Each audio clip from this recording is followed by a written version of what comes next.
भैरव तीर्थावरती अशी आख्यायिका आहे तीर्थावरी महात्म्यामध्ये.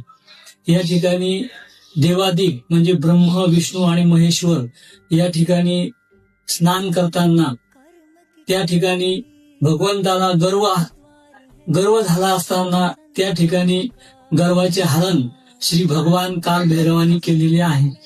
या ठिकाणी ब्रह्म, विष्णू आणि महेश्वर त्याचे गर्भ भगवान ब्रह्मदेवाचे एक शिर कापून काशी यात्रा सुरू केलेली आहे. त्या ठिकाणी भगवान महेश्वराला म्हणजे महादेवाची पिंड जी आहे ती भगवंताने कालभैरवाने डोक्यावरती घेतलेली आहे. आणि या ठिकाणी भगवान परमपिता विष्णू भगवान या ठिकाणी विष्णू भगवंताच्या मस्तकामध्ये कालभैरवाने अवतार धारण केलेला आहे. या ठिकाणी कालभैरव ही जी मूर्ती आहे पैठण पूर्ण क्षेत्राचं रक्षण करणारी ही मूर्ती आहे.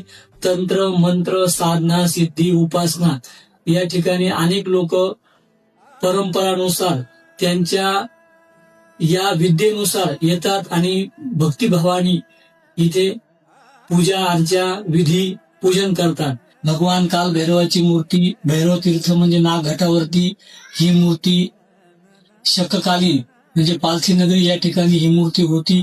नंतर या ठिकाणाहून ही नाथगल्ली या ठिकाणी ही मूर्ती स्थापन करण्यात आलेली आहे.